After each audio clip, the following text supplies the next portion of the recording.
Welcome, time travellers, to an extraordinary expedition into the depths of human history. Tonight, we're not just telling you about caveman life, we're living it together, moment by moment, sensation by sensation. This isn't your typical documentary experience. Consider this your personal time machine, calibrated precisely for the Paleolithic era, 25,000 years into humanity's distant past. Before we embark on this temporal voyage, I'd love to connect with our global community of night wanderers. Where in this vast world are you listening from tonight? What constellation watches over your current location? It absolutely fascinates me knowing that people across every time zone are simultaneously travelling back through time with us, creating this shared experience across the planet. Now settle into your modern comfort. That soft mattress, those warm blankets, that temperature-controlled environment. Feel grateful for every single luxury surrounding you, because what we're about to experience together will make you appreciate just how far humanity has travelled on its incredible journey. Close your eyes. Take 3 deep, intentional breaths. Let your consciousness drift backward through time, through centuries, through millennia, until we arrive at our destination, a limestone cave nestled in the rolling hills of what will someday become Europe, but is now simply the world. Chapter 1. The Awakening. Your consciousness materializes slowly, like emerging from the deepest dream imaginable. But this isn't a dream, this is reality in its rawest, most unfiltered form. The first sensation that crashes into your awareness isn't visual or auditory.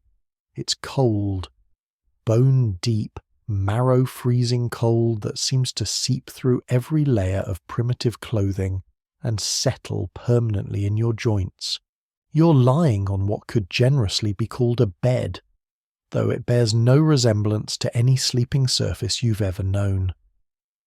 Imagine the most uncomfortable camping experience you've ever endured, then multiply that discomfort by a factor of 10.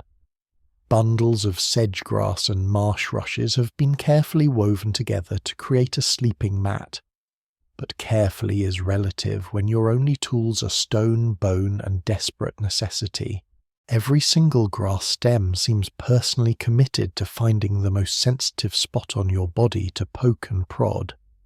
The animal hide pulled over you, probably from a deer or elk that gave its life so you could survive another night, scratches against your skin with every movement.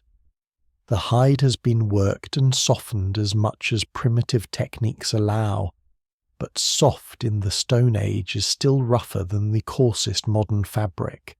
Your nose immediately catalogues the complex symphony of scents that define your world. Wood smoke dominates everything, that sharp, clean smell of burning oak and ash that never quite leaves your hair or clothing. Beneath that, the earthy musk of cave walls that have absorbed countless fires, countless human breaths, countless years of habitation.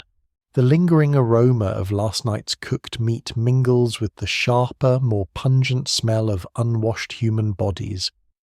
23 people living in close quarters without soap, without modern hygiene, without any concept of bacterial contamination.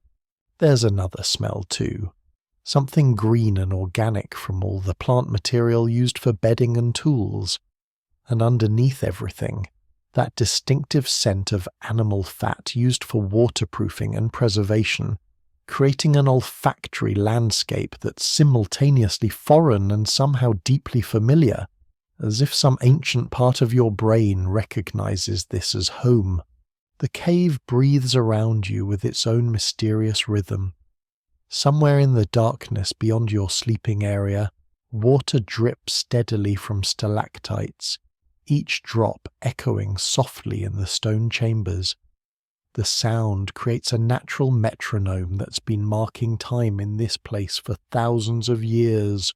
22 other people share this space with you, and their presence manifests in a gentle chorus of sleeping sounds. Soft snoring, the rustling of grass bedding, the tiny murmurs that escape during dreams. Outside the cave entrance, the natural world conducts its eternal morning symphony. Birds begin their territorial declarations with calls that echo through the forest.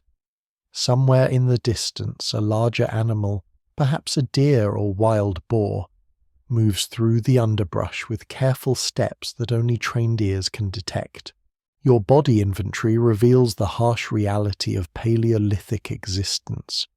Every muscle aches with the deep soreness that comes from yesterday's endless walking, climbing, digging, and carrying. Your feet, toughened by a lifetime of walking on stone and root and thorn, still throb from yesterday's expedition. Your back has that particular stiffness that comes from sleeping us aground for your entire existence. There is no other option, no softer alternative, no, maybe tomorrow I'll get a better mattress. But here's what's remarkable. You're alive.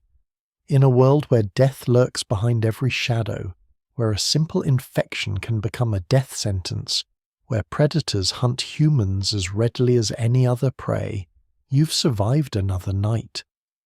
That's not a small accomplishment. It's a daily miracle. Your eyes adjust gradually to the dim light filtering through the cave entrance, revealing the intricate social geography of your tribe. This isn't random arrangement. Every sleeping position reflects relationships, hierarchies, and practical considerations that have evolved over generations. Family groups cluster together for warmth and protection. Children sleep between parents. The elderly, whose knowledge and experience are invaluable, occupy positions near the central fire where they can stay warmest. Your immediate family surrounds you, your mate sleeping peacefully nearby, your children curled into impossibly small bundles of fur and warmth, your aging parents whose accumulated wisdom has kept this group alive through countless crises. 23 people total, the optimal size discovered through trial and error. Too few, and you lack the diverse skills needed for survival.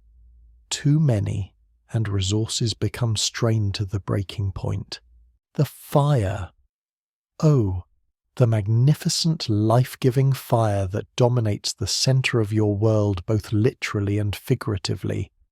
Right now it exists as a carefully maintained collection of glowing embers and white ash. But those modest coals represent the difference between human civilization and animal existence. Someone, probably whoever drew the final watch of the night, has tended it through the dark hours, adding just enough fuel to keep the embers alive without wasting precious wood. These aren't the uniform processed logs you might buy at a modern store. Each piece of wood has been carefully selected for specific properties. Oak burns long and steady, providing consistent heat through cold nights. Ash catches easily and burns clean. Birch bark serves as perfect kindling, and its sweet smoke helps mask human scent from predators. Pine lights quickly, but burns fast and smoky. Useful for signaling but poor for cooking. Starting fire from nothing represents one of humanity's greatest achievements, and it's still incredibly difficult work even for experts.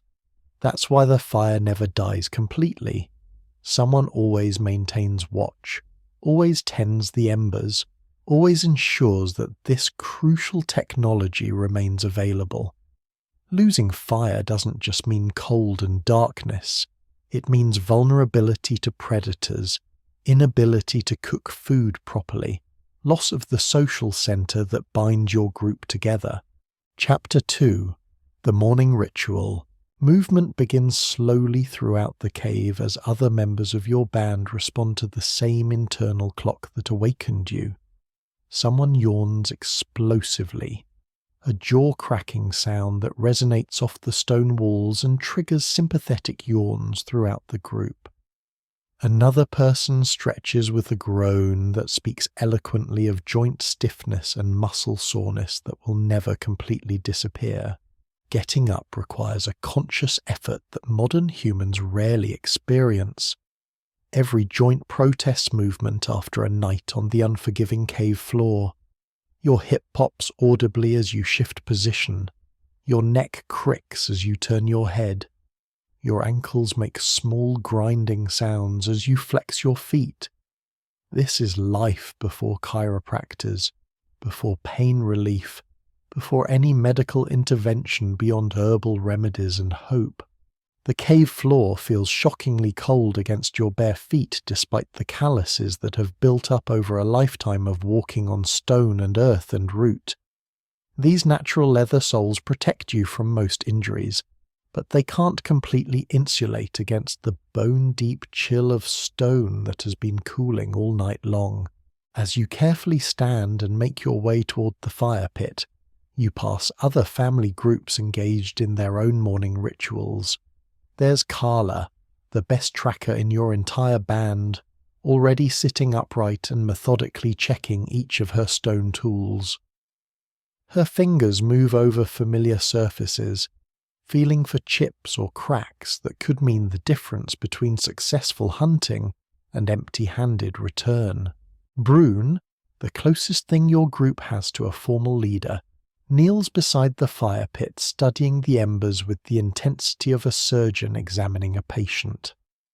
His experienced eyes assess exactly how much fuel to add, what type of wood to select, how to coax these sleeping coals back to full flame without wasting resources or creating too much smoke. The fire pit itself represents generations of accumulated engineering knowledge. It's positioned in a natural depression in the cave floor, carefully lined with heat-retaining stones arranged to reflect warmth back toward the group. The ground around it has been worn smooth by countless thousands of hours of human activity. People sitting, working, cooking, telling stories, sharing the sacred space that makes civilization possible. You approach the fire with the reverence it deserves. This collection of glowing embers connects you to every human who has ever lived. Fire is what separated your species from every other creature on Earth. Fire enabled cooking, which improved nutrition and brain development. Fire provided protection from predators and extended working hours beyond daylight. Fire created the first human gathering places, the first communities, the first shared experiences that built culture and language and art. Brune acknowledges your approach with a subtle nod. No wasted energy on elaborate greetings when survival requires constant focus.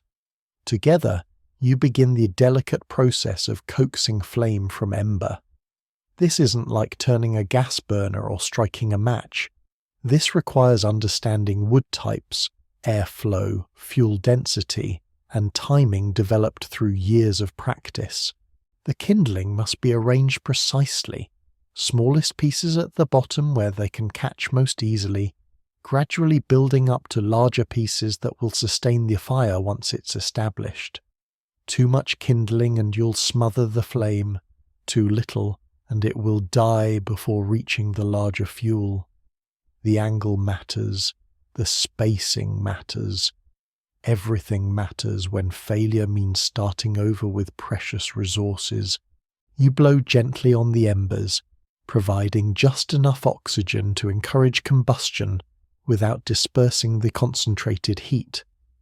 The red glow brightens perceptibly, and tiny flames begin licking at the birch bark kindling. The smell of smoke intensifies, mixing with hot stone and ash to create that distinctive aroma that means safety, warmth, home. More flames catch hold, growing stronger and more confident with each piece of fuel they consume. Suddenly you have real fire again, dancing, crackling, magnificent fire that pushes back the darkness and begins warming your hands. The transformation is almost magical, this daily resurrection of humanity's greatest tool. As the fire strengthens, other members of your band gravitate toward its life-giving warmth. Children who seemed barely conscious moments before become alert and focused. Adults begin the day's first crucial discussions. Everyone understands that fire means more than warmth. It means cooking, which means food, which means another day of survival. But fire also means community. This is where decisions get made, where knowledge gets shared, where relationships are maintained. The fire pit serves as parliament, school, and social centre, all combined into one essential institution. Around this flame, your people will plan the day's activities, share information about weather and game movements, resolve conflicts, and maintain the complex social bonds that hold your group together. Chapter 3: The Food Imperative. The pleasant warmth radiating from the growing fire can't distract from the growing urgency in everyone's stomach. In a world without refrigeration, without storage systems, without any food security beyond what you can find, catch, or gather each day, every morning begins with the same existential question. What are we going to eat, and how are we going to get it? Yesterday was moderately successful by Paleolithic standards. The hunting party managed to bring down a medium-sized deer, not huge, but substantial enough to provide meat for the entire band with some left over for today. The gathering expedition returned with their woven carrying bags full of nuts, edible roots, berries, and other plant foods that form the foundation of your diet. But yesterday's success provides only temporary security. Today, you start over from nothing. Someone fetches water from the stream that flows past your cave, carrying it in containers that represent sophisticated Stone Age technology. Animal bladders have been carefully cleaned and treated to create flexible water bags.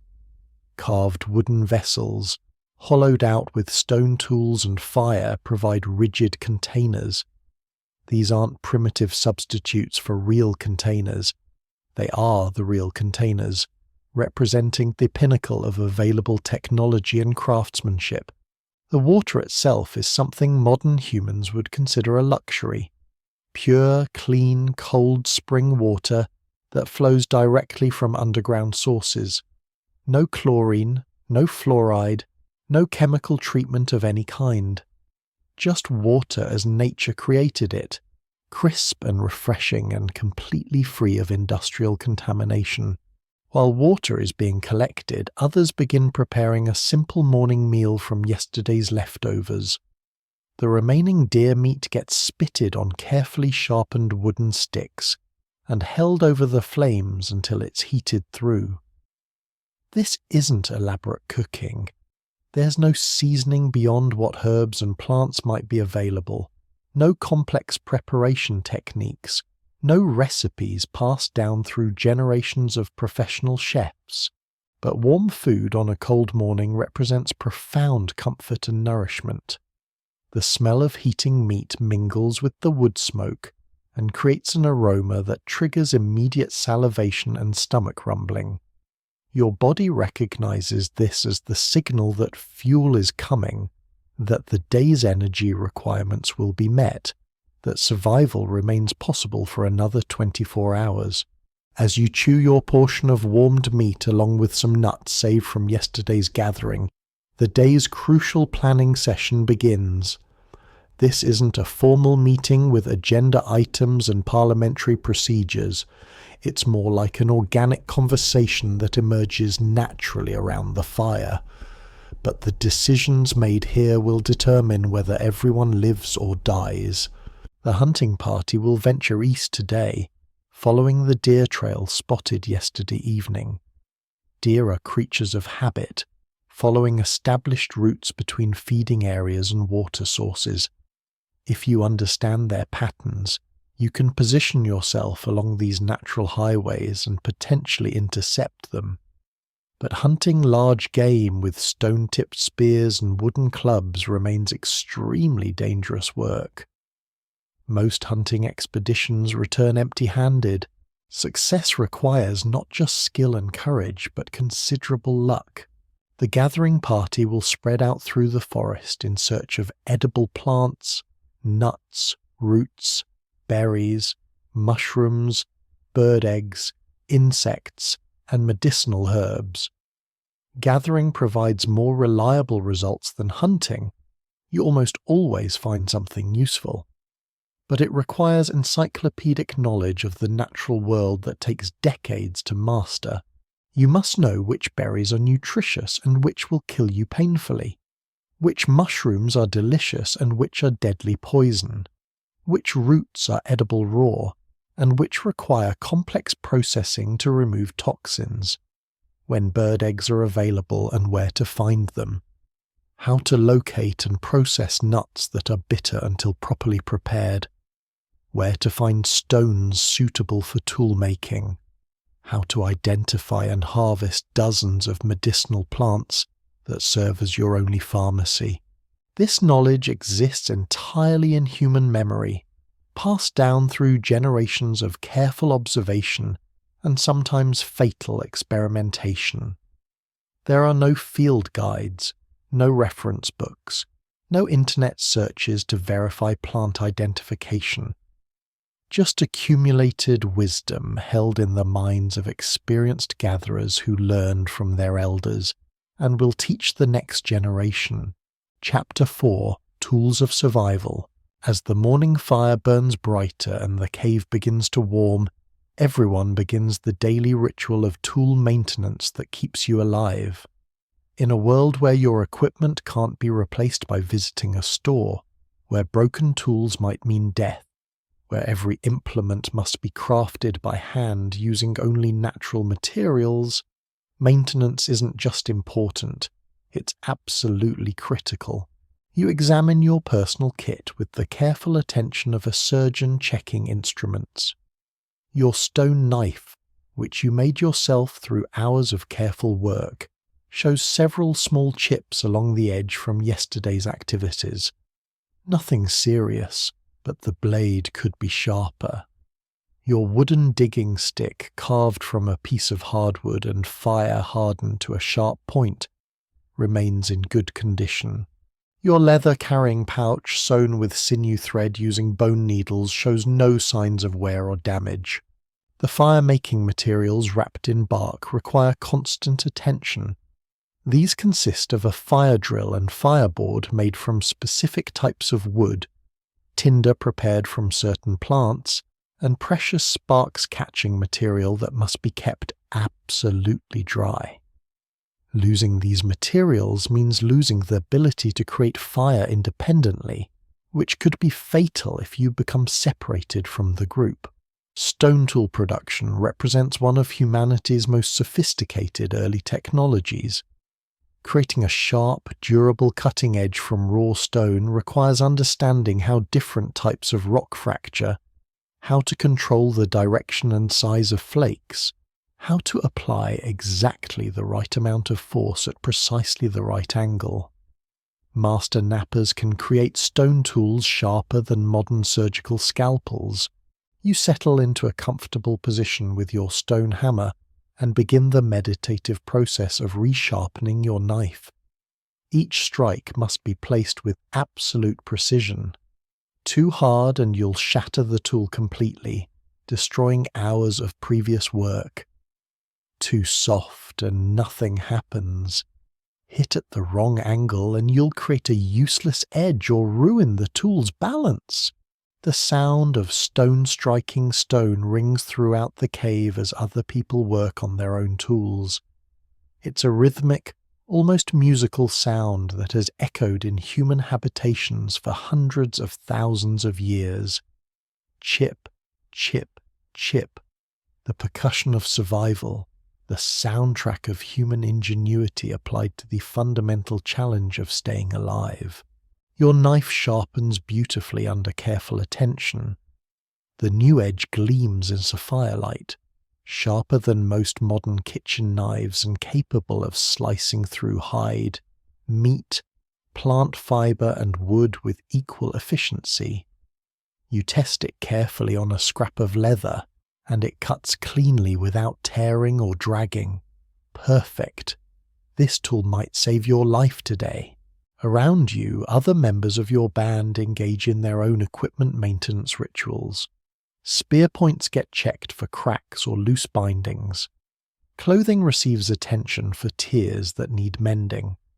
Carrying bags are examined for weak spots that could fail at crucial moments. Everything gets inspected, maintained, repaired, or replaced as necessary. Children old enough to help participate in age-appropriate tasks, feeding fuel to the fire, organizing sleeping areas, checking water containers, learning through observation, and gradually increasing participation. There's no formal education system here, no schools or curricula or standardized tests.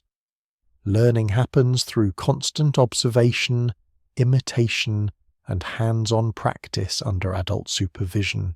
The smallest children, babies and toddlers, stay close to their mothers near the fire's warmth and safety. One infant fusses briefly, and her mother nurses her while simultaneously examining her gathering tools. Multitasking isn't a modern invention. It's been a survival skill for millions of years. Chapter 5. Reading the World. As sunlight filtering through the cave entrance grows stronger, indicating that morning is advancing toward the optimal time for departure, the pace of preparation increases throughout your community. But before anyone ventures into the dangerous world beyond your protected shelter, crucial intelligence gathering must occur. Brune and 2 other experienced hunters approach the cave entrance for the daily weather assessment ritual. In a world without meteorologists, satellite imagery, or weather forecasts, predicting atmospheric conditions requires reading dozens of subtle environmental cues with skills developed over decades of careful observation. Cloud formations tell complex stories about approaching weather systems. The color and movement of clouds, their height and density and shape, all provide information about what might happen over the next several hours. Wind direction indicates where weather patterns are moving and how quickly they might arrive. Air pressure changes, which your body can actually feel once you learn to pay attention, signal major atmospheric shifts. The behavior of birds and animals provides additional meteorological intelligence. Birds fly differently before storms, following altered patterns that reflect changing air pressure. Animals seek shelter or behave unusually when they sense approaching bad weather. Even insects modify their activity levels in response to atmospheric changes that humans can learn to recognize. The smell of the air carries information about distant rain, approaching temperature changes, or shifting wind patterns. The color of the dawn sky, the clarity of distant landmarks, the sound of wind through trees. Everything provides data for the sophisticated weather prediction system your people have developed through generations of careful observation. Today's assessment looks promising. The sky appears clear with no threatening cloud formations. Wind remains calm and steady from a favorable direction. Bird activity sounds normal and relaxed. No environmental signs suggest incoming storms or dramatic weather changes. Good conditions for both hunting and gathering activities. Time to gather your personal equipment and prepare for another day of survival in the Paleolithic world. Your toolkit remains impressively minimal by modern standards, but represents the cutting edge of available technology for your era. Everything you own can be carried in your hands or attached to your simple belt made of twisted plant fibers. Your clothing deserves particular attention because it represents sophisticated engineering adapted to harsh environmental conditions. These aren't random animal skins thrown together haphazardly. Your leather leggings and tunic have been carefully tailored to fit your body and allow freedom of movement. The deer hide has been processed through complex techniques involving scraping, cleaning, tanning, and treating with animal fat for water resistance. Seams are reinforced in high-stress areas using sinew thread that's stronger than most modern synthetic materials. Everything fastens with leather ties, bone toggles, or simple loops. No zippers, buttons, or snaps, because those technologies won't be invented for thousands of years. Your soft leather boots are stuffed with grass for insulation and designed to protect your feet while maintaining sensitivity to ground conditions. Your heavier skin cloak can be wrapped around you if weather turns cold or rainy. This garment has saved your life repeatedly by providing essential protection against hypothermia and exposure. The outer surface has been treated with fat to repel water, while the inner surface remains soft against your skin. Standing at the cave entrance, looking out at the vast forest that stretches endlessly in all directions, you experience the daily emotional cocktail of anticipation, anxiety, and determination that defines Paleolithic existence. Everything you need to survive exists somewhere in that green expanse. Food, materials, resources, opportunities. But that same forest also contains everything that can kill you.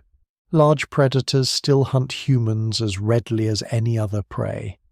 Cave bears, saber-toothed cats, wolves, and other carnivores view your people as potential meals rather than apex predators. Venomous snakes hide in grass and under rocks. Poisonous plants look deceptively similar to edible varieties. Fast-moving rivers can sweep away even strong swimmers. Cliff edges lurk hidden behind vegetation. Sudden storms can bring hypothermia and death within hours. Getting lost means dying. There are no rescue services, no search and rescue teams, no GPS devices to guide you home. Serious injury far from help means dying. There are no hospitals, no ambulances, no surgical procedures to repair major trauma. 1,000 ways to die surround you constantly, held at bay only by knowledge, skill, caution, and the protective cooperation of your band. Chapter 6 Into the Green World. Taking that first step outside your protective cave feels like crossing a threshold between safety and danger, between the controlled environment of human habitation and the wild unpredictability of nature in its rawest form. The morning air hits your face with shocking freshness. Pure, clean air that hasn't been filtered through pollution or processed by industrial systems. This is air as it existed for millions of years before human civilization changed the atmosphere. It smells like forest, green and growing and incredibly complex. Damp earth and decomposing leaves provide the base notes, while growing plants and blooming flowers add lighter fragrances.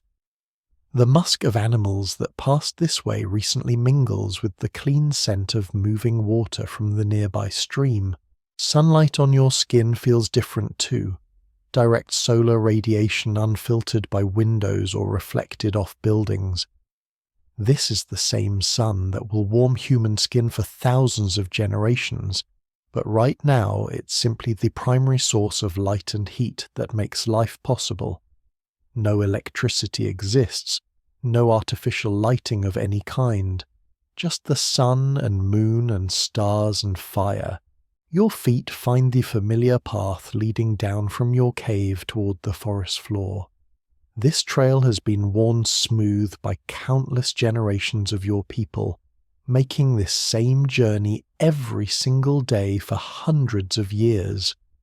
Your ancestors walked this exact route, and if you're fortunate and skilled, your descendants will continue following this path long after you're gone. The forest closes around your gathering party like a living entity. Every step takes you deeper into an environment that's simultaneously beautiful and terrifying, where every shadow could hide food or danger, and sometimes both simultaneously. You're moving through what future humans will call an old-growth forest, but right now it's simply the world as it has always existed. Trees that have been growing for centuries stretch upward into a canopy so thick that morning light filters down in shifting beams and patches. Oak and ash and beech trees show trunks so massive that 6 people holding hands couldn't circle them. The understory is dense with smaller trees and shrubs creating multiple layers of vegetation, while the forest floor is carpeted with years of decomposing leaves that squelch softly under your feet. The sounds are extraordinary. Dozens of bird species fill the air with calls that echo and overlap through the trees. Not just the few species you might hear in a modern park, but the full chorus of a healthy ecosystem with predators and prey, residents and migrants, small songbirds and large raptors all contributing to the natural symphony. Small animals rustle constantly through the undergrowth. Rodents and reptiles and amphibians going about their daily business of finding food and avoiding becoming food themselves. Occasionally you hear the distant crack of a falling branch or the heavier footsteps of large animals moving through the forest depths. Wind moves through the leaves in waves that you can actually hear approaching and passing overhead. The sound builds gradually, reaches a crescendo directly above you, then fades as the wind moves on to disturb other parts of the forest. It's like being inside a vast natural cathedral where the architecture is alive and constantly changing. Your gathering party spreads out as you move deeper into the forest, each person following their own path while staying within hearing distance of the others. This is absolutely crucial. Being alone in this environment is essentially a death sentence. Predators hunt solitary humans. Accidents happen. Getting lost means dying slowly of starvation and exposure. Your survival depends entirely on maintaining connection with your group. Chapter 7. The Harvest Begins. Kessa's soft call from about 20 feet to your left carries that particular tone of excitement that means she's found something valuable. You angle toward her voice, pushing through a thicket of hazelnut bushes that catch at your leather clothing and scratch at any exposed skin. She's kneeling beside a cluster of plants with broad, heart-shaped leaves and small white flowers. Wild garlic, she announces with obvious satisfaction.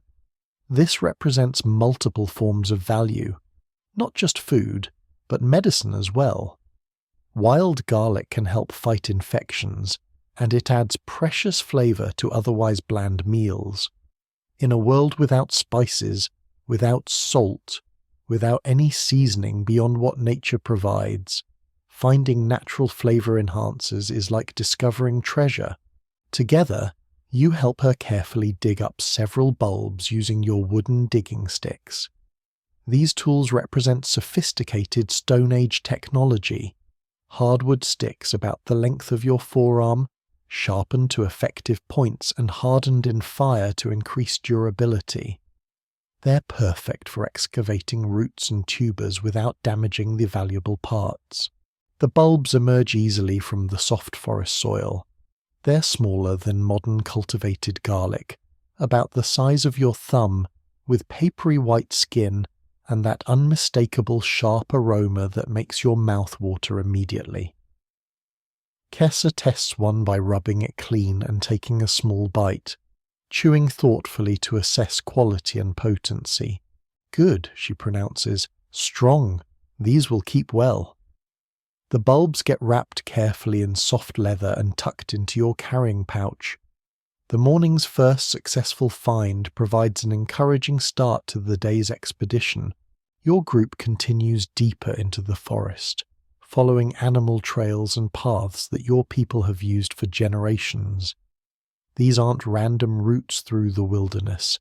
They're carefully planned pathways that connect water sources, feeding areas, tool-making sites, and other important locations. Your ancestors discovered these routes through trial and error, and maintaining knowledge of safe travel corridors represents crucial survival information. Every few hundred yards, someone discovers something worth collecting. Nuts from hazelnut bushes that grow wild throughout your territory. Berries that are just beginning to ripen on thorny bushes. Wild mushrooms growing on rotting logs, but only the varieties that experienced gatherers know are safe to eat. The knowledge required for successful gathering is truly staggering. You must know hundreds of different plants, their growth seasons, their preferred habitats, how to process them properly, how to store them for later use. Some plants are only edible at specific times of year. Others require complex preparation to remove natural toxins. Many look almost identical to poisonous varieties, with differences so subtle that only experts can distinguish them reliably. Mushrooms present particular challenges. Your forest contains dozens of edible varieties that provide excellent nutrition and flavor, but also several species that will kill you in extremely unpleasant ways. The difference between food and death might be the color of spores under the cap, the way the stem breaks when bent, or the smell when the mushroom is crushed. Get it wrong once and you die. Get it right and you have delicious, nutritious food. Your people have been learning these crucial distinctions for thousands of years, passing accumulated knowledge down through careful teaching and close observation. No one forages independently until they've spent years learning from acknowledged experts. Even now, experienced as you are, you still consult with others when you encounter anything unusual or questionable. Chapter 8, Sweet Discovery. About an hour into your gathering expedition, Toma's excited call from near a stream bank carries that unmistakable tone that means he's discovered something truly special. You push through dense undergrowth toward the sound, and what you see makes you smile with anticipation and appreciation. Wild honey. High up in an ancient oak tree, perhaps 20 feet above the ground, a dark opening in the massive trunk marks where a colony of wild bees has established their home. You can see them coming and going in steady streams, and that distinctive sweet aroma of honey drifts faintly on the morning breeze. Discovering honey is like winning the Paleolithic lottery. It represents concentrated energy in the form of pure sugars that your body craves and burns efficiently for immediate fuel. Honey keeps well without spoiling, provides medicinal benefits, and tastes absolutely incredible in a world where sweetness is extremely rare. When your normal diet consists primarily of meat, nuts, and whatever vegetables you can find, honey provides a flavor experience that borders on the miraculous, but obtaining it requires dangerous, skilled work. Wild bees defend their hives aggressively, and bee stings can be seriously dangerous if you receive enough of them. People have died attempting to collect honey, but the reward justifies the risk when approached with proper knowledge and technique. The plan develops quickly through the kind of wordless cooperation that comes from years of working together in life-threatening situations. Toma volunteers to climb. He's the most skilled tree climber in your group, moving through branches with the confidence and agility of someone who learned these skills as a survival requirement rather than recreational activity. You'll build a fire at the base of the tree and create thick smoke to calm the bees. Smoke triggers their evolutionary response to forest fires, causing them to gorge on honey and become less aggressive as they prepare to abandon the hive. Someone else prepares containers to hold the precious honeycomb. Everyone positions themselves to retreat quickly if the situation becomes dangerous. The fire catches quickly using techniques refined through daily practice. Soon, thick white smoke rolls upward toward the bee tree, and the buzzing sound from the hive grows noticeably quieter as the smoke takes effect. This is working exactly as planned. Toma strips off most of his clothing to eliminate places where angry bees might become trapped against his skin, then begins his ascent. Watching him climb demonstrates just how physically capable your people have become through lifetimes of demanding activity. No gyms, no structured exercise programs, but everyone is lean and strong and flexible from constant physical challenges. He moves up the rough bark with fluid grace, finding handholds and footholds that are barely visible from ground level. His feet and hands seem to instinctively know where to grip, how much weight each hold can support, how to shift his balance as he climbs higher. This isn't recreational rock climbing. This is survival skill developed through necessity and maintained through constant practice. The smoke continues rolling up the tree trunk and the bee activity remains relatively calm. Toma reaches the level of the hive and begins the delicate process of working his hand into the opening, feeling carefully for honeycomb that can be removed without destroying the entire colony. Your people understand the importance of sustainable harvesting. Take everything, and there won't be honey next time. Take just enough, and the colony will rebuild for future collection. A few bees circle around him, but they seem more confused than aggressive. The smoke is effectively doing its job of calming their defensive instincts. Toma's arm disappears into the tree trunk up to his elbow, and his facial expression shows intense concentration as he explores the interior of the hive by touch alone. Then his expression changes to satisfaction and accomplishment. He's located good comb. Slowly and carefully he extracts his arm from the tree, and in his hand is a chunk of honeycomb about the size of your fist, golden and dripping with thick amber honey that gleams in the filtered sunlight. Even from ground level you can smell the intense sweetness. He tosses the comb down to waiting hands, then reaches back into the hive for more. 3 successful extractions yield 3 substantial pieces of comb before he judges it's time to stop. Taking more would risk destroying the colony's ability to survive and rebuild. Toma descends with the same fluid skill he demonstrated going up, dropping the final few feet to land lightly on the forest floor. He's received a few bee stings on his arms and shoulders, but nothing serious. His grin shows the satisfaction of a dangerous job completed successfully. The honeycomb is absolutely gorgeous. Wax cells filled with honey so pure and concentrated it seems to glow with inner light. You can't resist breaking off a small piece and placing it in your mouth, and the sweetness that explodes across your tongue defies description. This isn't processed sugar or artificial sweetener. This is pure honey created by bees from the nectar of wildflowers growing throughout your territory. It's complex and floral and intensely sweet, and your body responds immediately with that rush of energy that comes from natural sugars entering your bloodstream. For thousands of years, honey like this was the sweetest substance available to humans. No chocolate, no candy, no refined sugar, no artificial sweeteners. Just this perfect natural sweetness created through the miraculous cooperation between bees and flowers. And it's absolutely perfect exactly as nature made it. Chapter 9.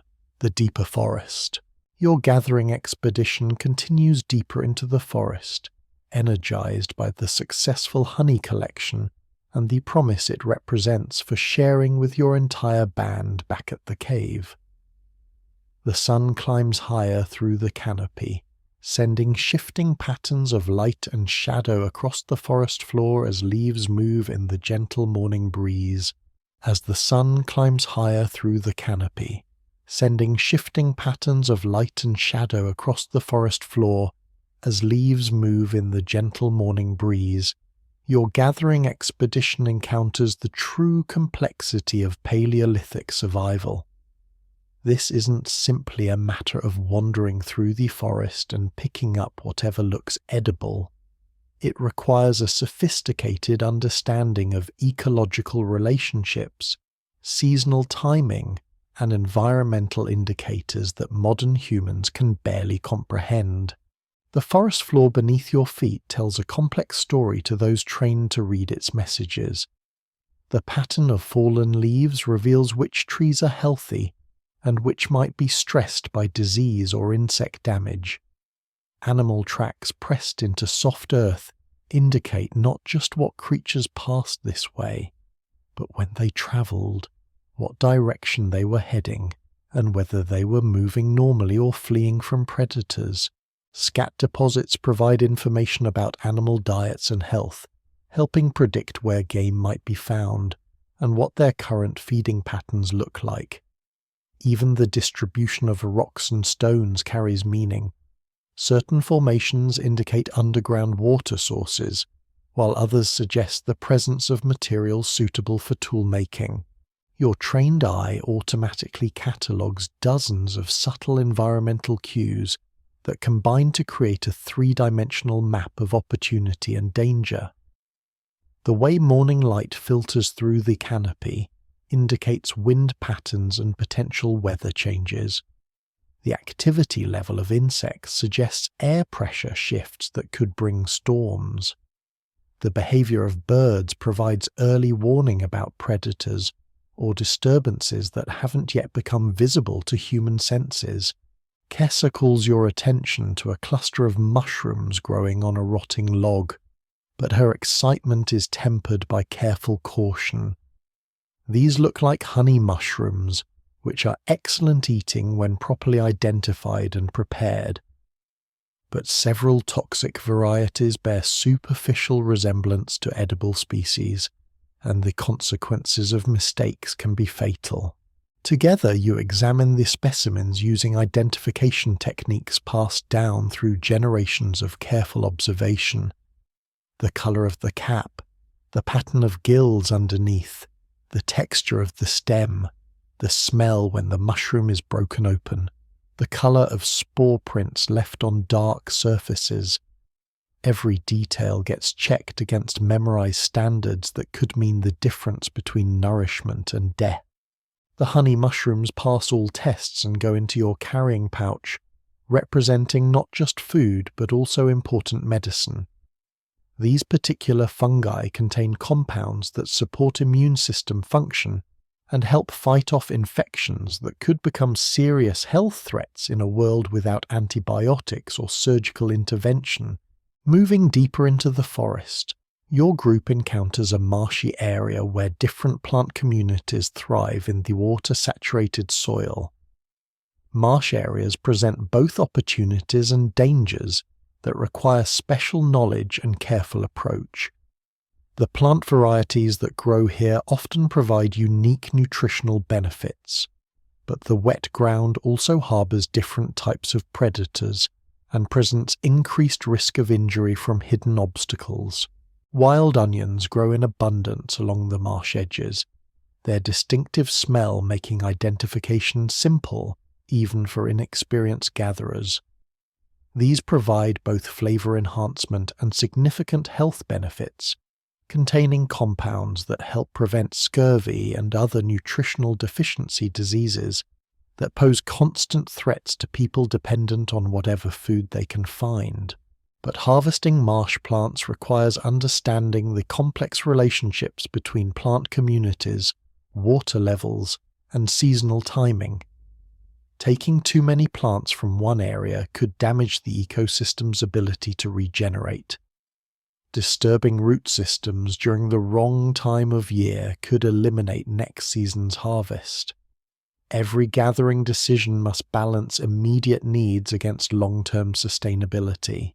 Toma discovers a beaver dam that has created a small pond, and his excitement is immediately shared by the entire group. Beaver ponds represent tremendous opportunities for finding multiple types of resources in concentrated areas. The standing water attracts waterfowl that provide eggs and occasionally meat. The wet environment supports plant communities that don't exist elsewhere. The beavers themselves, if successfully hunted, provide meat, fur, and valuable materials for tool-making. But beaver ponds also present significant dangers.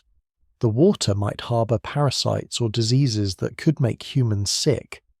The muddy bottom could trap unwary individuals. Beavers, despite their generally peaceful nature, will attack aggressively if they feel their territory is threatened, and their powerful teeth and claws can cause serious injuries. Your group approaches the pond with careful coordination, spreading out to assess opportunities while maintaining constant awareness of potential threats.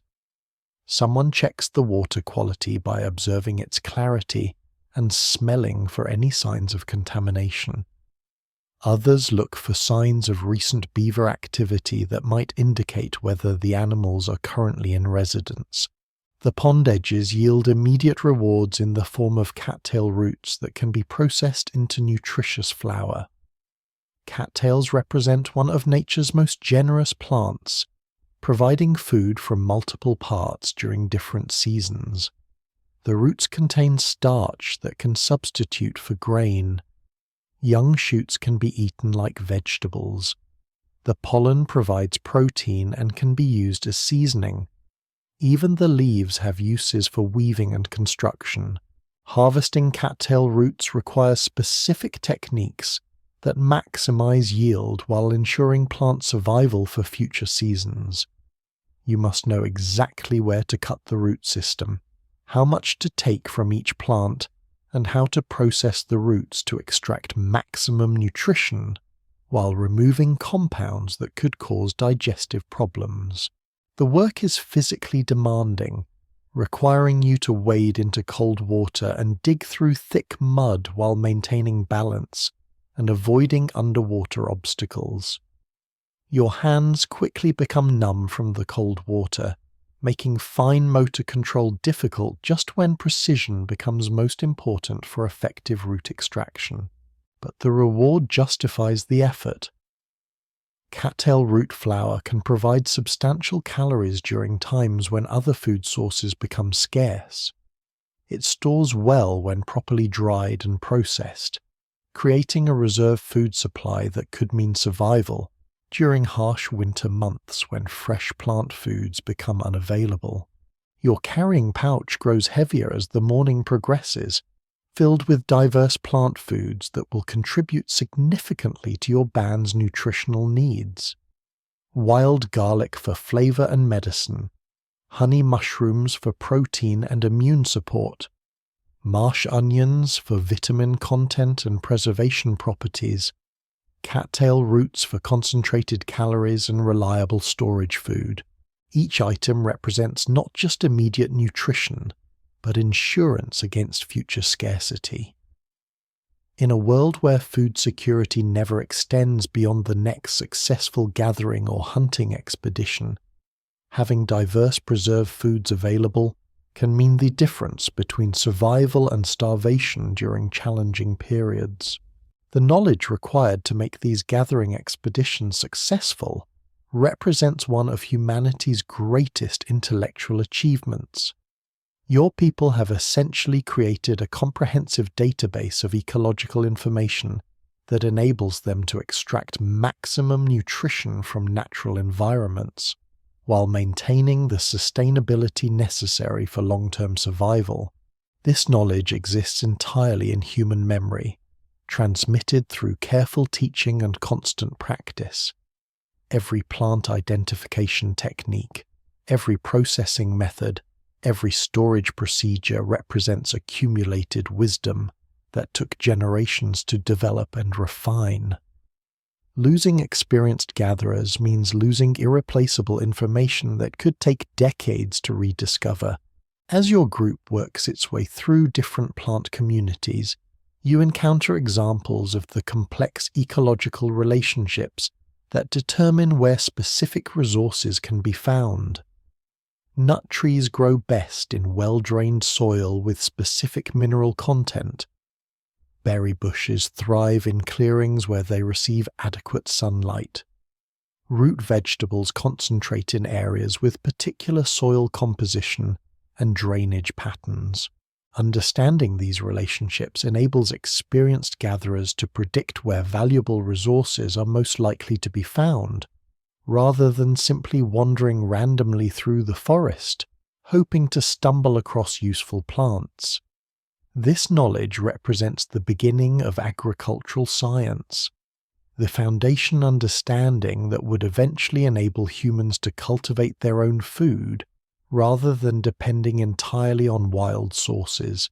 But cultivation remains far in the future.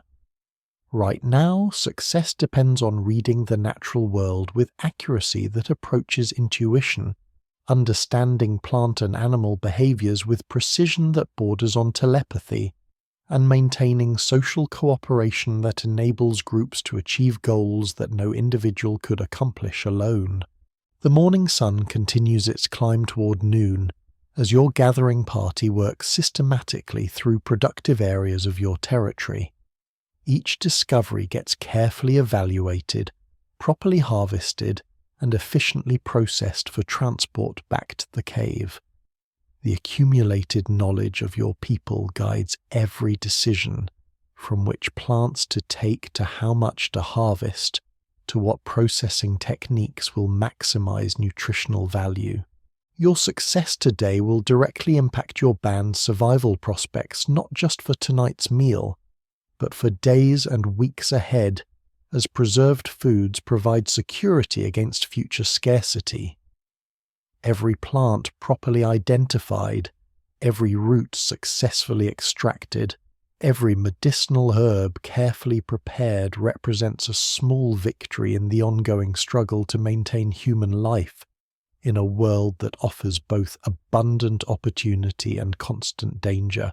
You find yourself settling into the meditative rhythm of a long-distance walking through familiar territory. Your feet know this ground intimately, having travelled these paths since childhood. Your eyes automatically scan for useful plants, signs of animal activity, anything unusual that might indicate opportunity or danger. Your breathing falls into a steady pattern that matches your walking pace, and your mind enters that peaceful state that comes from moving through the natural world with confidence and purpose. This represents one of the most serene aspects of Paleolithic life. Traveling through your territory with your community, using skills that connect you directly to the environment, following rhythms that humans have maintained for hundreds of thousands of years. There are no schedules here, no deadlines, no artificial time pressures, no stress about traffic or appointments or obligations, just the ancient natural rhythm of human life in harmony with the world around you.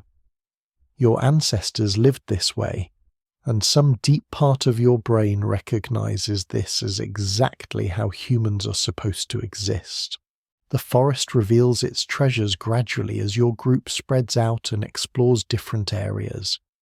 Someone finds a patch of edible mushrooms growing on a fallen log. Another person discovers late-ripening berries that somehow escaped earlier notice. Wild onions hiding in a marshy area provide another source of flavor and nutrition. Each discovery gets carefully evaluated by multiple people before collection. This isn't paranoia, it's survival wisdom developed through generations of sometimes fatal mistakes. Plants that look almost identical might have completely different effects when consumed. The difference between food and poison often comes down to subtle details that only experienced gatherers can distinguish reliably. Wild strawberries hiding under broad leaves provide tiny bursts of intense sweetness. These aren't the large, cultivated strawberries of modern agriculture. They're small, dark red berries about the size of your fingernail, but their flavor is concentrated and incredible. Finding them requires knowing exactly where and when to look, since they're easily overlooked and quickly eaten by birds and small animals. Edible roots present their own challenges and rewards. Some must be dug carefully to avoid damage. Others require specific processing to remove bitter compounds or natural toxins. A few can be eaten raw, while others need cooking to become digestible. All of this knowledge exists in human memory, passed down through careful teaching and accumulated through generations of experimentation. Your carrying pouch gradually fills with the day's discoveries. Wild garlic bulbs, nuts, berries, roots, mushrooms, medicinal plants, and that precious honeycomb that will bring joy to children and adults alike back at the cave. Each item represents security, calories that will fuel your body, nutrients that will maintain your health, flavors that will make survival more bearable. Chapter 10: The Return Journey. As the sun reaches its zenith and begins its afternoon descent, your gathering party starts the gradual journey back toward home base. The return trip follows a different route than your outward journey, partly for safety and partly to explore new areas that might contain additional resources. Walking back through your territory with full carrying pouches provides a deep sense of satisfaction and accomplishment. Today has been successful by Paleolithic standards.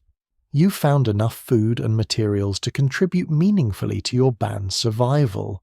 Tonight, people will eat because of your efforts.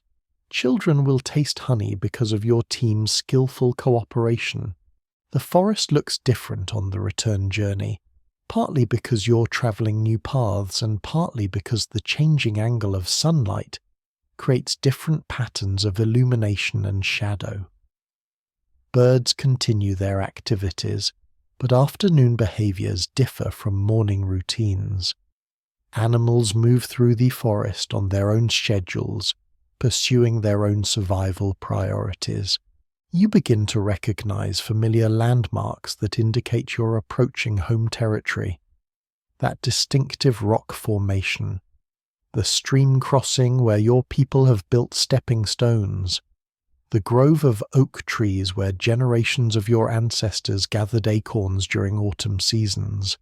The cave entrance becomes visible through the trees, and smoke rising from the fire inside indicates that people are already back from other expeditions. The hunting party's return will determine whether tonight's meal consists primarily of plant foods, supplemented with small amounts of meat, or whether there will be enough protein to provide substantial nutrition for everyone. Approaching your home cave after a successful day in the forest provides one of the most satisfying feelings available in Paleolithic life. You've contributed to your community's survival. You've used skills passed down through countless generations. You've worked cooperatively with others to achieve goals that no individual could accomplish alone. You've maintained the ancient human relationship with the natural world that sustained your species for hundreds of thousands of years. The familiar sounds and smells of home become stronger as you approach the cave entrance. Voices of family members engaged in various activities, the sound of stone tools being worked, the aroma of cooking food mixing with wood smoke, the comforting sense of returning to safety and community after facing the challenges and dangers of the outside world. Chapter 11: Evening Gathering. The evening routine around your cave follows patterns established through generations of communal living. As daylight fades and darkness begins to claim the forest, your people gather around the central fire that represents safety, warmth, community, and civilization itself. This isn't just a heat source, it's the focal point of human culture, the place where information gets shared, decisions get made, and social bonds get strengthened. Tonight's meal depends on the combined results of all the day's expeditions. The hunting party managed to bring down a deer, providing substantial protein for the entire band. Your gathering efforts contributed plant foods, seasonings, and that precious honey that will make everything taste better. Other groups found stones suitable for tool making, medicinal plants, and materials needed for maintaining equipment and shelter. Food preparation represents a community effort involving everyone old enough to help. Meat gets cut into portions using sharp stone knives. Vegetables get cleaned and prepared for cooking. Useful plants get sorted for immediate consumption versus storage for future use. Children help with simple tasks while learning through observation and gradual participation. The cooking itself is relatively simple by modern standards, but requires considerable skill and attention.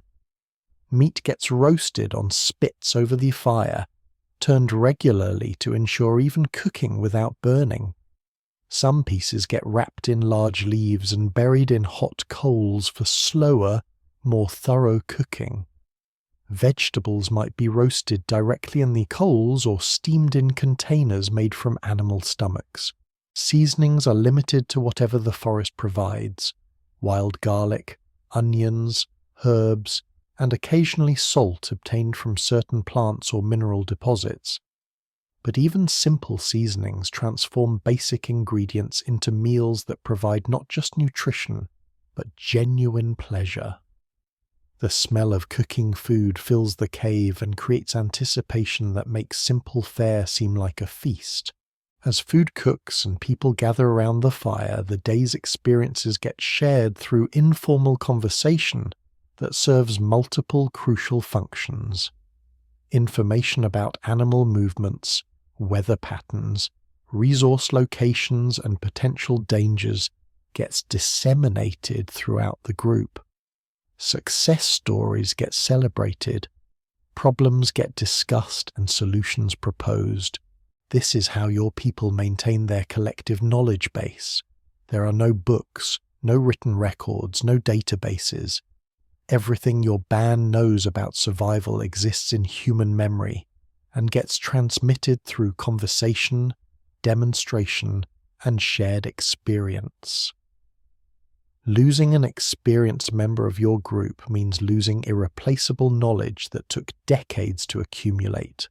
The honey you collected today gets distributed carefully, with special attention to children who rarely experience such intense sweetness. Their faces light up with joy and amazement as they taste this natural candy. Even adults smile with pleasure as the complex flavors spread across their tongues. In a world where sugar is extremely rare, honey represents one of life's few purely pleasurable experiences. Stories begin to emerge as people relax and the day's work transitions into evening social time. These aren't entertainment in the modern sense. They're repositories of crucial information disguised as engaging narratives. Stories contain knowledge about successful hunting techniques, dangerous situations and how to avoid them, the locations of resources, the behavior patterns of animals, and the accumulated wisdom of previous generations. Children listen with rapt attention, not just because the stories are exciting, but because their lives will depend on remembering and applying this information. There are no schools here, no formal education system, no textbooks or curricula. Everything a person needs to know for survival gets transmitted through stories, demonstration, and hands-on practice. Chapter 12. The Wisdom of Darkness. As full darkness settles over the forest and the cave becomes an island of light and warmth in a sea of mysterious blackness, your people settle into the evening routine that has sustained human communities for hundreds of thousands of years. The fire burns steadily. fed with carefully selected wood that provides optimal heat and light while producing minimal smoke. Outside the cave, the nocturnal world comes alive with sounds that remind you why darkness has always been the domain of predators and danger. Owls call from the forest depths with voices that seem to echo from another world. Small animals rustle through underbrush with movements that could mask the approach of larger, more dangerous creatures. Occasionally you hear the distant howl of wolves or the coughing roar of a large cat that sends involuntary shivers down your spine. But inside your cave, surrounded by your family and community, protected by fire and stone and human cooperation, you experience the profound security that comes from being part of something larger than yourself. This is home. This is safety. This is the place where humans gather to share warmth and food and stories and the complex social bonds that make survival possible. The elderly members of your band command particular respect during these evening gatherings. They are the repositories of accumulated knowledge, the living libraries who remember crucial information about rare events, unusual situations, and survival techniques that might not be needed for years at a time. Their memories contain weather patterns that occur once per decade, the locations of resources that are only available during specific seasons, and the solutions to problems that younger people have never encountered. When old Marta begins to speak, everyone listens. Her voice carries the authority of 7 decades of survival in this harsh world. She has lived through droughts that killed other bands, survived winters that claimed the unprepared, and witnessed natural disasters that tested every survival skill her people possessed. Her words carry the weight of hard-won experience. Tonight she shares knowledge about reading weather signs that predict harsh winters months in advance, the behavior of certain birds during autumn migrations, the way tree growth patterns reflect long-term climate trends, the locations of caves that provide better shelter during severe storms. Information that seems abstract now, but could mean the difference between life and death when unusual conditions arise. Young people listen with intense concentration, understanding that they are receiving education that no school could provide. This knowledge took decades to accumulate and represents the difference between survival and extinction for their community. They ask questions, seek clarification, and work to memorize information that they might not need for years, but must remember perfectly when the time comes. The fire burns lower as the evening progresses, but someone maintains watch to ensure it never dies completely. Taking shifts throughout the night, individuals add just enough fuel to keep the embers alive while conserving precious wood supplies. This is one of the most important responsibilities in your community. Maintaining the fire that keeps predators away, provides emergency light, and ensures that warming flames will be available when needed. Chapter 13. The Sleep of Survival. As people begin to settle into their sleeping areas for the night, the cave takes on a different character. Conversations become quieter and more personal. Families gather close together for warmth and security. Parents check on children, ensuring they are warm enough for the cold night ahead. Your sleeping area consists of the same grass mats and animal skins that provided uncomfortable rest the previous night, but now they represent welcome refuge after a long day of physical activity. Every muscle in your body carries the pleasant fatigue that comes from useful work performed successfully. Your feet are sore from walking on uneven ground, but you've contributed to your community's survival and collected resources that will support your family through another day.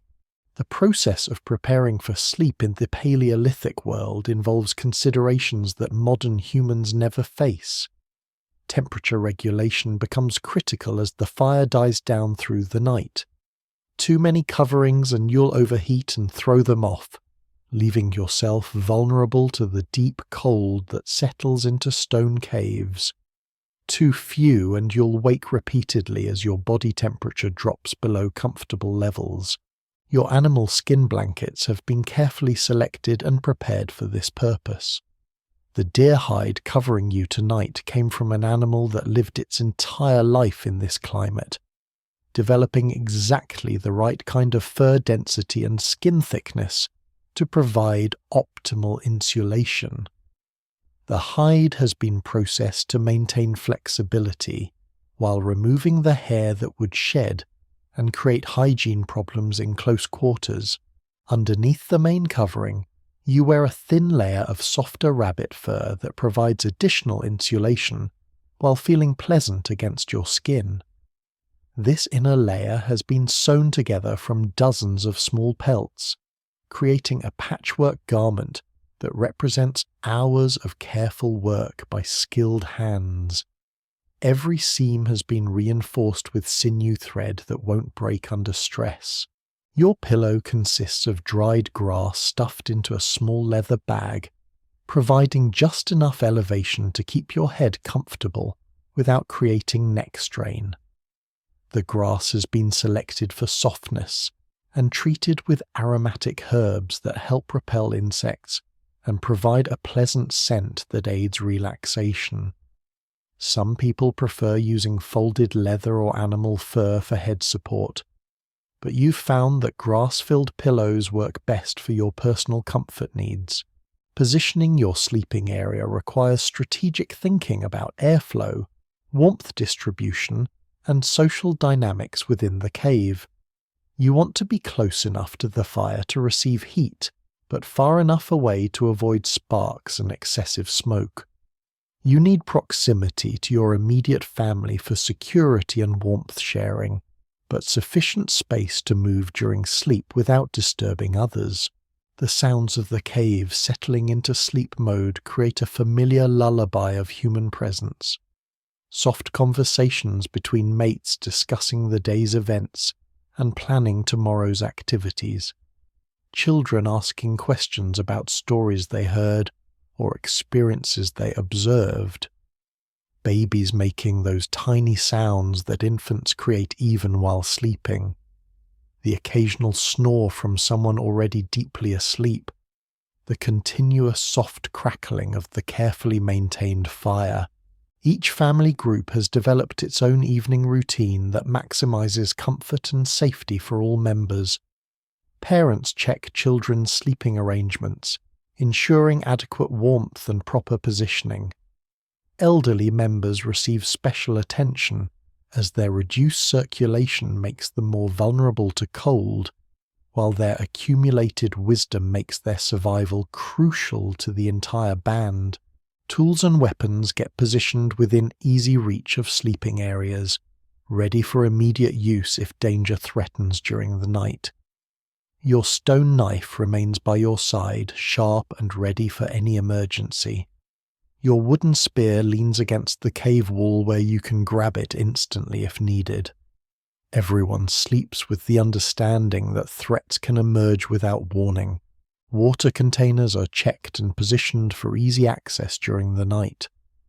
Dehydration poses constant danger, especially during winter months when the air inside heated caves becomes very dry.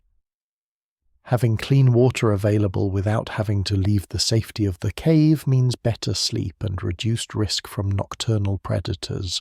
The leather pouches containing your personal possessions get secured against theft or accidental loss.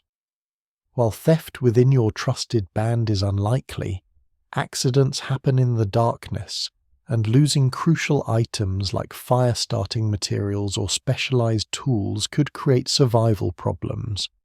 Everything valuable stays close to your body, or clearly marked as belonging to your family. Outside, the forest continues its nocturnal activities with sounds that remind you of the dangers that surround your small island of human civilization. The territorial calls of a large predators echo through the darkness, reminding everyone why caves and fire represent such crucial advantages for human survival. Smaller predators hunt rodents and birds with sounds that could mask the approach of larger, more dangerous creatures. But inside the cave, you're protected by stone walls, by fire, and by the presence of your community. Your survival depends entirely on maintaining these connections to your family, to your band, to the accumulated knowledge that keeps everyone alive. The cave represents more than shelter. It's the physical manifestation of human cooperation and intelligence, applied to the fundamental challenge of staying alive. The fire watch schedule has been established for the night, with different individuals taking responsibility for maintaining the flames during specific periods. This isn't casual duty. The person on fire watch holds the life of the entire community in their hands. Letting the fire die could mean death for everyone if predators attack or emergency heat becomes necessary. Tonight, young Kel takes the first watch, from full darkness until the middle of the night. His eyes are sharp, his hearing acute, and his understanding of fire management has been refined through years of training under expert supervision. He knows exactly how much wood to add and when, how to maintain optimal heat without wasting fuel, how to create light for emergency situations without compromising the main fire. During Firewatch, the guard remains alert not just to the flames, but to any signs of danger from outside the cave.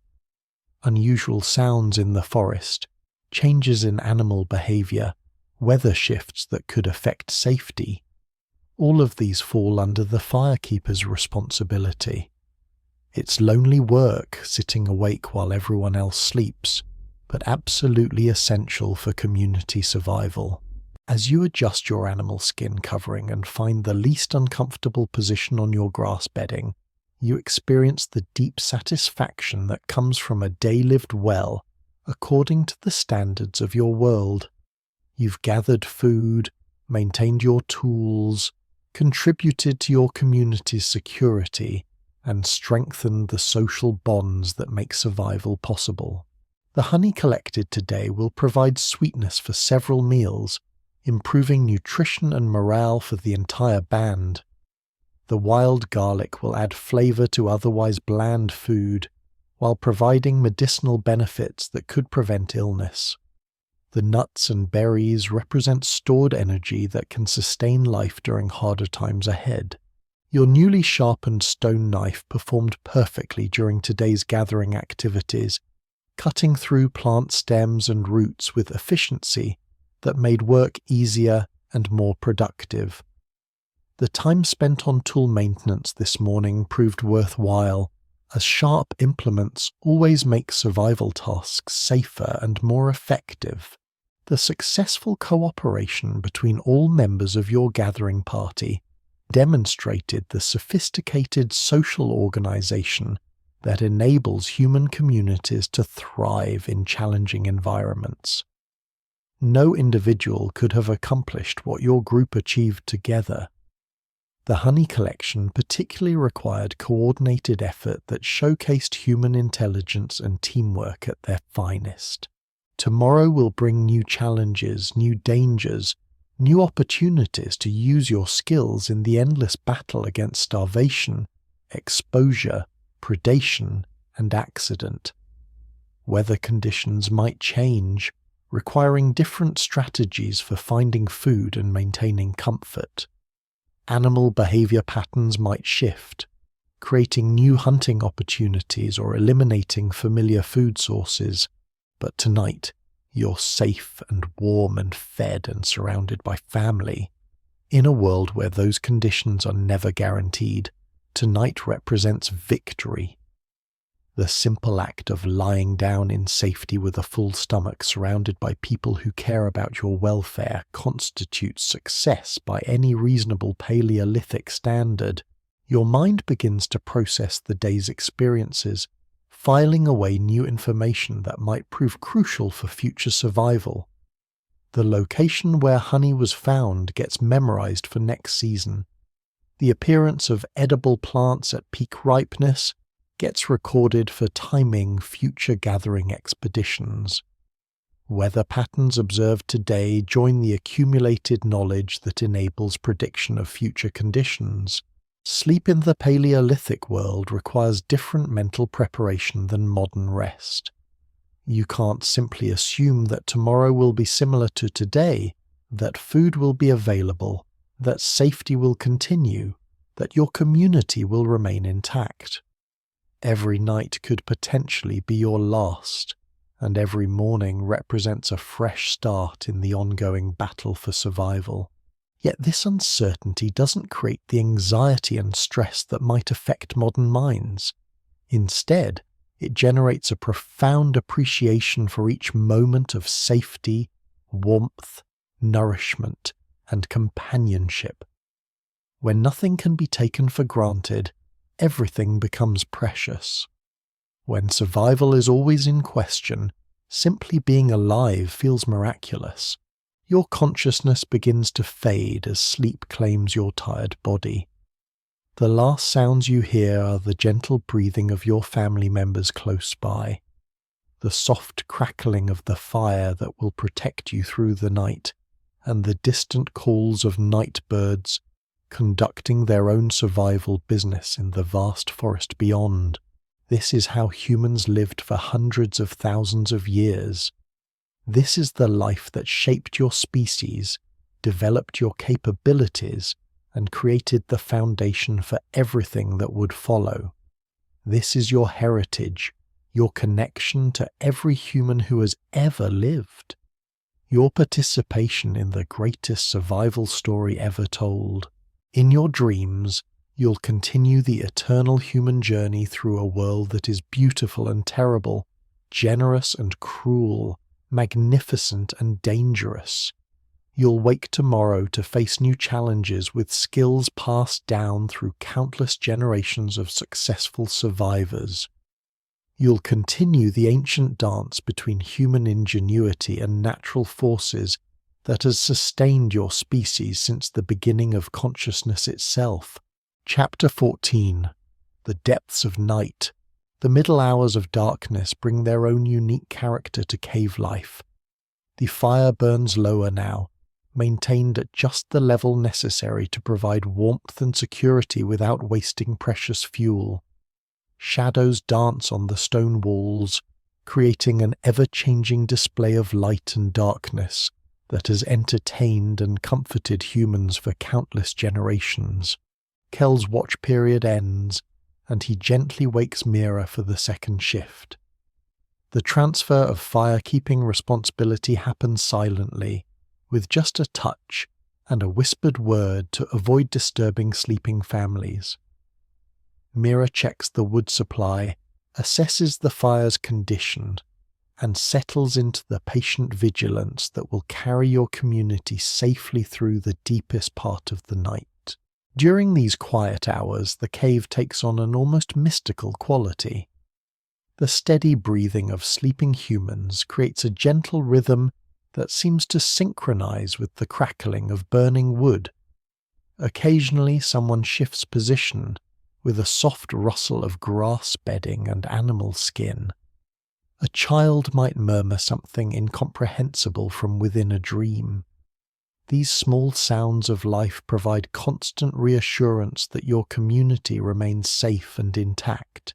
Outside, the nocturnal forest conducts its own complex symphony of survival. Owls hunt with calls that echo through the darkness, their voices carrying messages of territory and opportunity across vast distances. Small mammals move through underbrush, with tiny sounds that speak of constant vigilance against predators. Larger animals announce their presence with calls that serve as warnings to potential competitors or threats, but the most significant sounds are often the silences, the sudden cessation of normal forest noise that indicates a major predator moving through the area. When all the small creatures fall silent simultaneously, experienced ears know that something dangerous approaches. These moments of acoustic void can last for minutes, creating tension that only resolves when normal forest sounds gradually resume. Mira's trained senses monitor these audio cues constantly while maintaining the fire and watching for any signs of trouble within the cave. Her responsibilities extend beyond simple fuel management to include early warning systems that could mean the difference between life and death for sleeping families. Years of experience have taught her to distinguish between normal nighttime sounds and potential threats. The fire itself serves multiple protective functions beyond providing heat and light. Its smoke helps mask human scent from predators with sensitive noses. The crackling and popping sounds it creates interfere with the ability of hunting animals to locate prey by sound. Most importantly, fire represents something that no other creature in your world can create or control, making it a uniquely human advantage in the constant struggle for survival. Ancient fears sleep lightly in human minds, even when physical safety seems assured. Some primitive part of your brain remains alert to danger even during deepest sleep, ready to trigger instant wakefulness if unusual sounds or smells penetrate your consciousness. This hypervigilance represents evolutionary adaptation that kept your ancestors alive through countless nights exactly like this one. Dreams in the Paleolithic world often reflect the daily realities of survival, rather than the abstract concerns that occupy modern sleeping minds. You might dream of successful hunts, bountiful gathering expeditions, or dangerous encounters with predators. These dreams serve as mental rehearsal for real situations you'll face, helping your mind practice responses to challenges that could emerge without warning. Sometimes dreams carry deeper significance, connecting you to ancestors whose experiences shaped your inherited instincts. You might find yourself remembering knowledge you've never consciously learned, or feeling drawn toward activities or locations for reasons you can't rationally explain. Your people interpret these experiences as communications from those who came before, guidance that transcends normal understanding.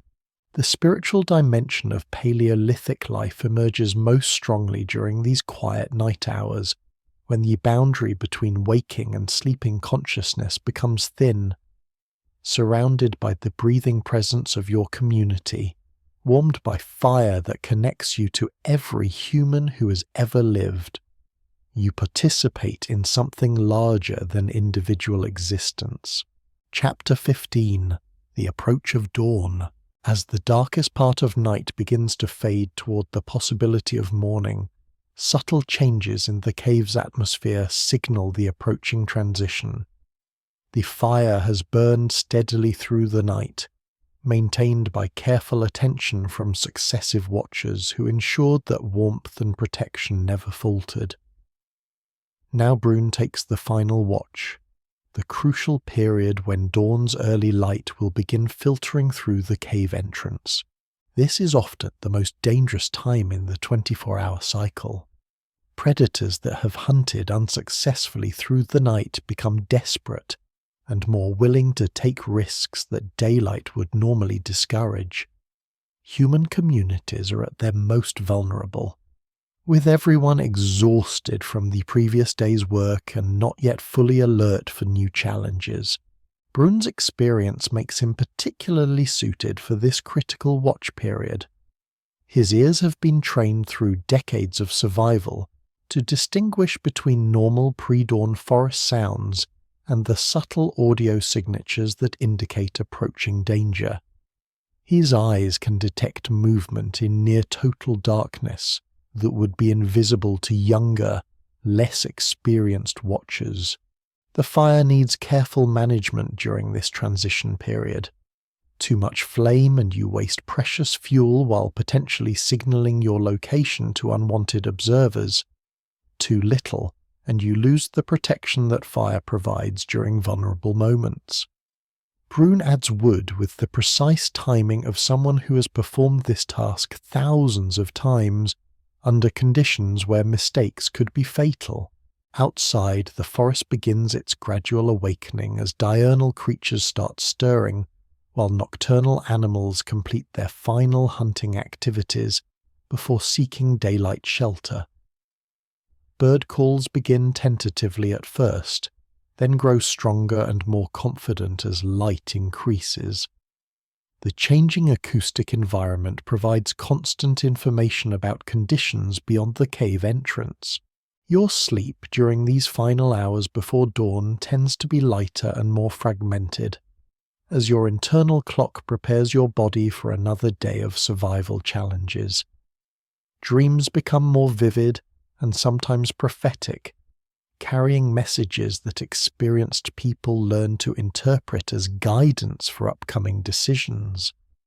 The boundary between sleeping and waking consciousness becomes fluid. Gradually, other members of your band begin stirring as their own internal rhythms respond to approaching daylight. Children often wake first, their young bodies naturally attuned to the energy cycles that will serve them throughout their lives. Parents wake next, alert to their children's movements and ready to provide comfort or protection as needed. The cave fills slowly with the soft sounds of people emerging from sleep. Quiet yawns, gentle stretching, whispered conversations between family members. No one moves quickly or speaks loudly during this transition period.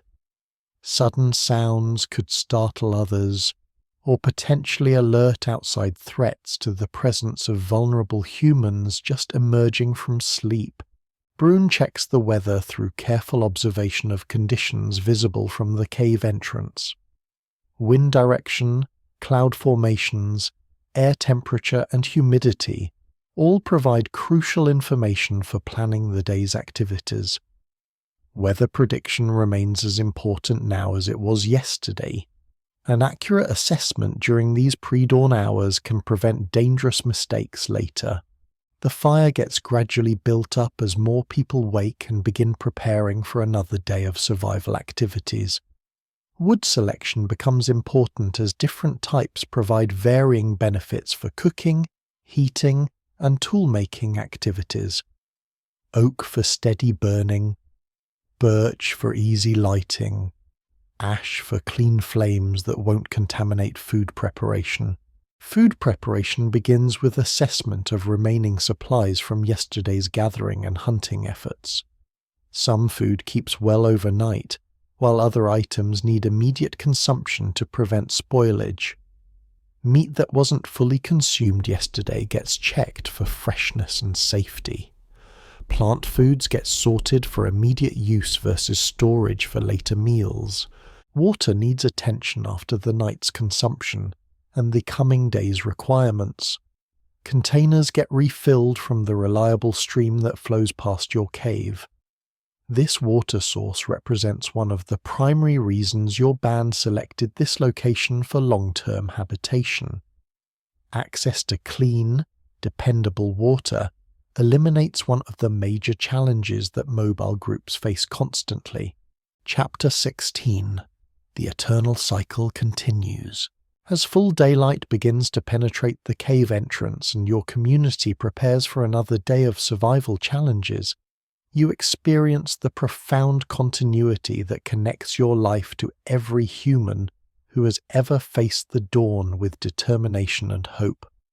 This moment has been repeated countless millions of times throughout human history, in caves and shelters across every continent where your species learned to thrive. The routines you follow, the skills you employ, the social bonds you maintain, all of these represent accumulated wisdom developed through hundreds of thousands of years of trial and error, success and failure, survival and extinction. You are the descendant of an unbroken chain of survivors who faced challenges that would terrify modern humans and emerged victorious through intelligence, cooperation, and sheer determination. Your stone tools connect you to the first humans who discovered that rocks could be shaped into implements that extended their capabilities beyond what nature provided.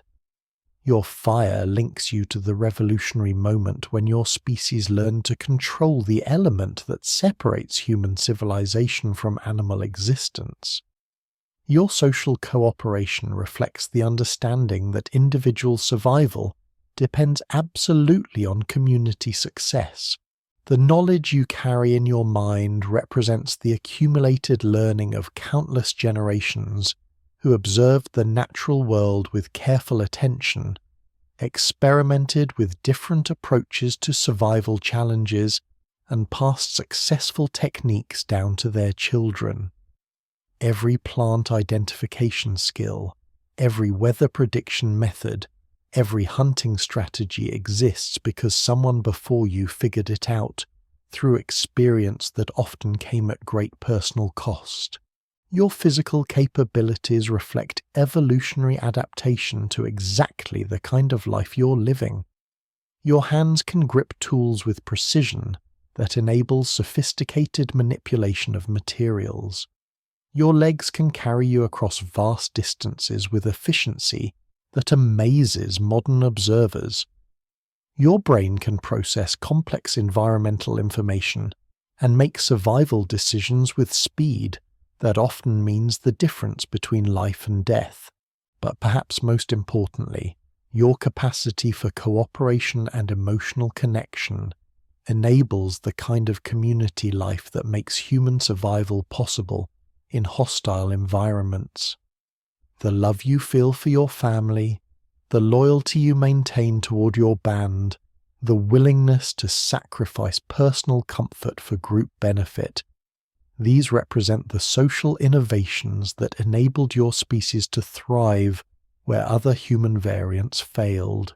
As morning light grows stronger and the day's activities begin in earnest, you participate in the eternal cycle that has sustained human life since consciousness first emerged in primate brains.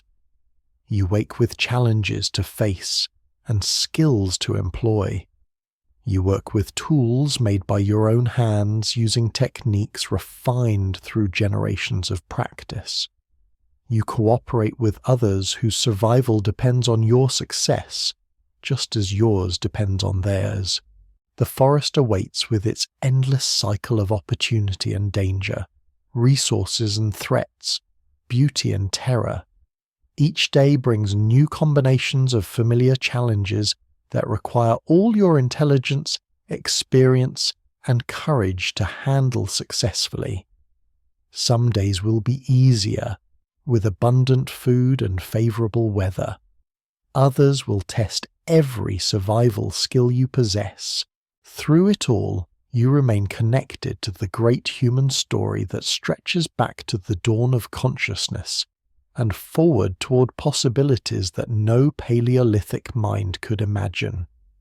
You are simultaneously an individual facing personal survival challenges and a representative of the most successful species ever to emerge from evolutionary processes.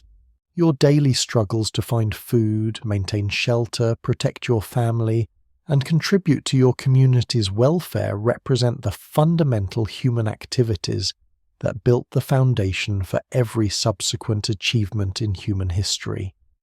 Agriculture, cities, technology, art, science, philosophy. All of these rest on the survival skills and social cooperation that you practice every day. The fire that warms you connects to every flame that has ever provided heat and light for human communities. The tools you use represent the beginning of the technological development that would eventually reach into space and probe the mysteries of existence itself.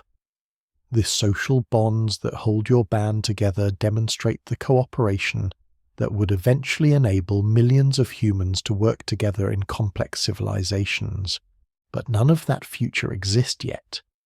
Right now, there is only this moment, this cave, this fire, this community, this eternal dawn breaking over a world where humans survive through intelligence, courage, and love. Right now, you are exactly where you belong, when you belong, doing exactly what humans do best, facing the unknown with confidence earned through competence. In your dreams, you'll continue the eternal human journey through a world that is beautiful and terrible, generous and cruel, magnificent and dangerous. You'll wake tomorrow to face new challenges with skills passed down through countless generations of successful survivors. You'll continue the ancient dance between human ingenuity and natural forces that has sustained your species since the beginning of consciousness itself. Epilogue: the eternal cycle. Sleep comes easily after a day of meaningful work in the world that shaped humanity for hundreds of millennia. Your dreams are filled with forests and fires, with the faces of family members and the sounds of communal life, with the satisfaction that comes from using your body and mind exactly as they were designed to be used. This is the world that created you, not just individually, but as a species. Every capability you possess, every instinct you follow, every social bond you form, every fear you feel, every joy you experience, all of it was forged in environments exactly like this one, by challenges exactly like these, through communities exactly like your Paleolithic band. The cave breathes around you with the rhythm of countless years, countless generations, countless families who found safety and warmth and community within these stone walls. You are part of a story that stretches back to the beginning of human consciousness and forward to possibilities you can't imagine. Tomorrow you'll wake to face new challenges with ancient skills. You'll continue the eternal human struggle to find enough food, maintain adequate shelter, protect your family, and contribute to your community's survival.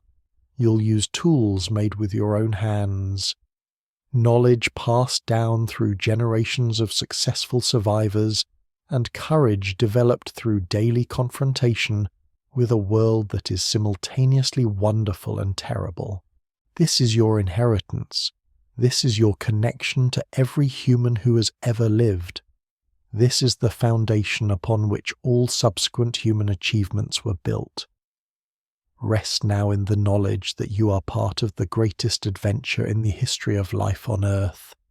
The story of a species that refused to accept the limitations of its environment and instead used intelligence, cooperation, and courage to transform the world. Sleep peacefully, modern time traveler.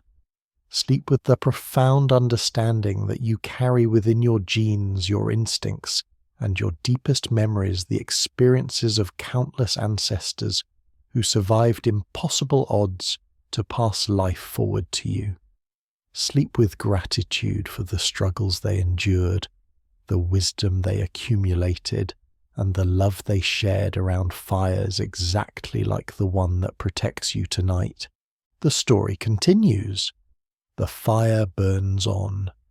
The human journey through time carries forward the hopes and dreams and determination of every person who has ever watched flames dance in the darkness and felt grateful to be alive, to be part of a family, to be human in a vast and mysterious universe.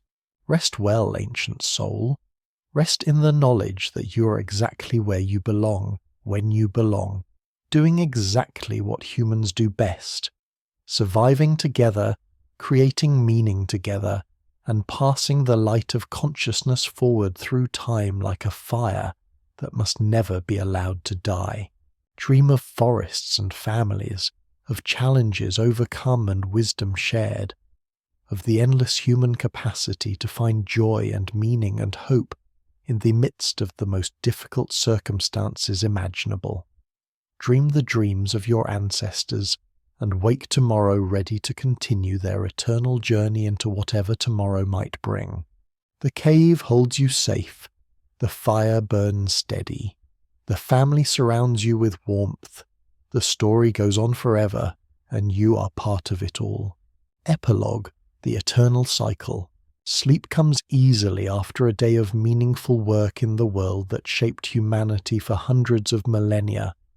Your dreams are filled with forests and fires, with the faces of family members and the sounds of communal life, with the satisfaction that comes from using your body and mind exactly as they were designed to be used. This is the world that created you, not just individually but as a species.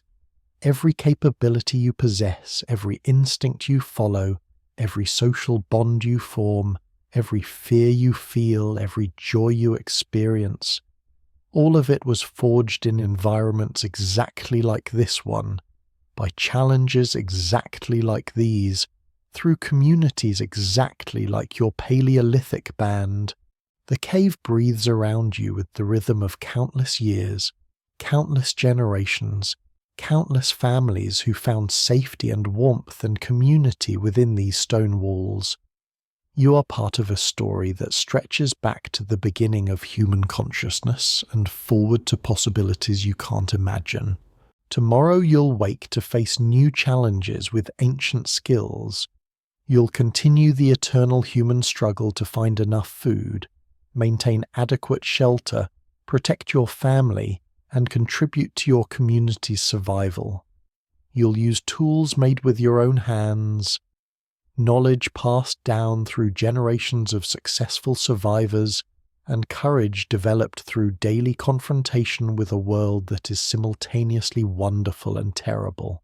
This is your inheritance. This is your connection to every human who has ever lived. This is the foundation upon which all subsequent human achievements were built. Rest now in the knowledge that you are part of the greatest adventure in the history of life on Earth, the story of a species that refused to accept the limitations of its environment and instead used intelligence, cooperation, and courage to transform the world. Sleep peacefully, modern time traveler. Sleep with the profound understanding that you carry within your genes, your instincts, and your deepest memories the experiences of countless ancestors who survived impossible odds to pass life forward to you. Sleep with gratitude for the struggles they endured, the wisdom they accumulated, and the love they shared around fires exactly like the one that protects you tonight. The story continues. The fire burns on. The human journey through time carries forward the hopes and dreams and determination of every person who has ever watched flames dance in the darkness and felt grateful to be alive, to be part of a family, to be human in a vast and mysterious universe. Rest well, ancient soul. Rest in the knowledge that you are exactly where you belong, when you belong, doing exactly what humans do best. Surviving together, creating meaning together, and passing the light of consciousness forward through time like a fire that must never be allowed to die. Dream of forests and families, of challenges overcome and wisdom shared, of the endless human capacity to find joy and meaning and hope in the midst of the most difficult circumstances imaginable. Dream the dreams of your ancestors, and wake tomorrow ready to continue their eternal journey into whatever tomorrow might bring. The cave holds you safe, the fire burns steady, the family surrounds you with warmth, the story goes on forever, and you are part of it all.